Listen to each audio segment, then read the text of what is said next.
अशोक वाजपेयी की जीवनी जानना है, जो गोधूली भाग 2 के वर्ग दशम के आबन्यो पाठ के लेखक हैं।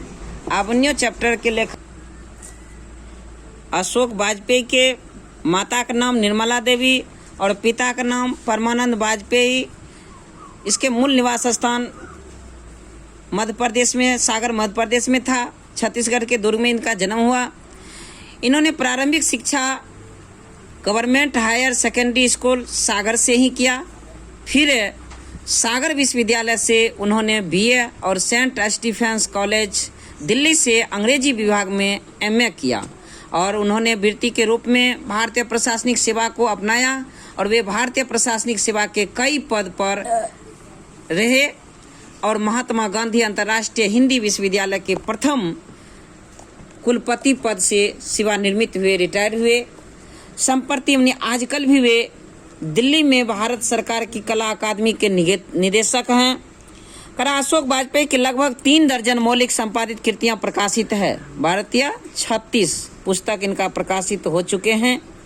शहर अभी भी, जो किताब का नाम है शहर अब भी संभावना है, शहर अब भी संभावना है, एक पतंग अनंत में, ये सब किताब है। तत्पुरुष, कहीं नहीं वहीं, ये सब किताब उन्होंने लिखे। अशोक वाजपेयी के द्वारा लिखा गया किताब है। बहुरी अकेला, थोड़ी सी जगह, दुख, चिट्ठी रस्सा आदि इनके कविता का संकलन है। ये सब कविता की पुस्तक है। फिलहाल कुछ पूर्वाग्रह, समय से बाहर, कविता का गल्प, कवि ने कह गया आदि इनके आलोचनात्मक पुस्तक है। आलोचनात्मक पुस्तक इन्होंने लिखा। पुनः फिर उनके द्वारा संपादित पुस्तकों की सूची भी लंबी है। तीसरा साक्ष्य, साहित्य विनोद, कला विनोद, कविता का जनपद, मुक्ति बोध, शमशेर और अज्ञे की चुनी हुई कविताओं का संपादन इन्होंने किया।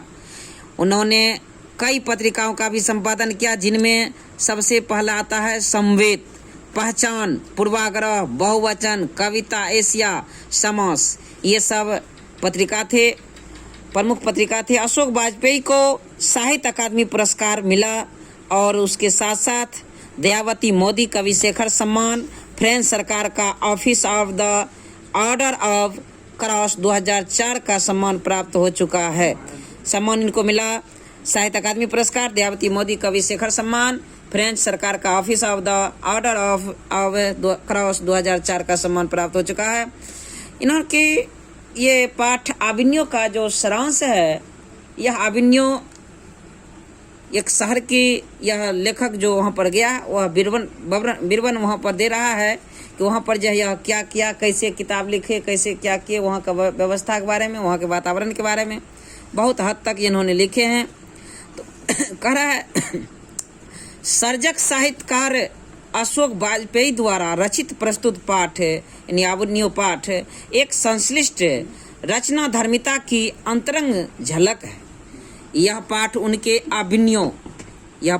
आबन्यो नामक गद्य एवं कविता के सृजनात्मक संग्रह से संकलित है। क्वेश्चन पूछ सकता है और पूछता है, ऑब्जेक्टिव बनता है कि आबन्यो पाठ किस किताब से लिया गया है, तो आबन्यो नामक किताब ही है, गद्य ही है, उससे लिया गया है। और ये इसी रचनाओं के साथ इसी नाम के संग्रह में उनकी सृजनात्मक गद्य की कुछ रचनाएं और कविताएं हैं, जिनमें से दोनों विधाओं की 2 रचनाओं के साथ पुस्तक की भूमिका को भी किंचित संपादित रूप में यहाँ प्रस्तुत है।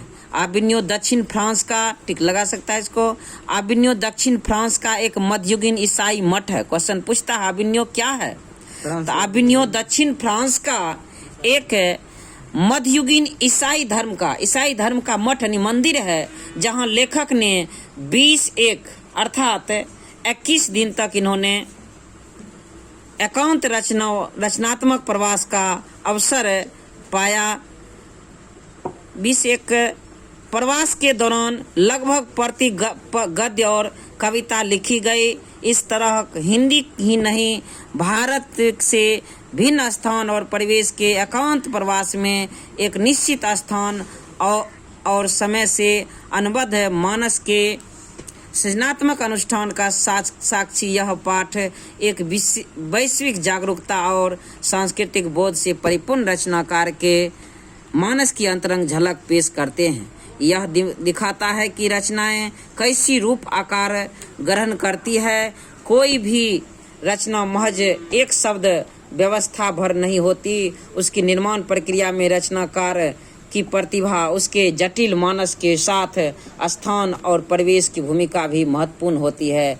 तो उसके परिवेश की व्यवस्था, वह लेखक के, वह कवि के जो लिखते हैं उसके मानस स्थिति, सारा कुछ उस लेख में, उस कविता में समा जाते हैं। परिवेश का स्थिति भी समाता है। इसमें कहा है कि कविता उस तरह से नदी है जिस तरह से नदी के बगल में कोई आदमी जाता है तो उसको खुद लगता है हम नदी बह जाते हैं, नदी के साथ लगता है नदी के साथ मैं ही बह रहा हूँ, नदी अस्थिर है। ठीक उसी प्रकार अगर कविता कोई पढ़ता है तो लगता है कि हम खुद कविता में बह जाते हैं। ऐसा उपदेश, ऐसा व्याख्या, ऐसा वर्णन हमारे अशोक वाजपेयी जी आबिन्यो पाठ में किए हैं।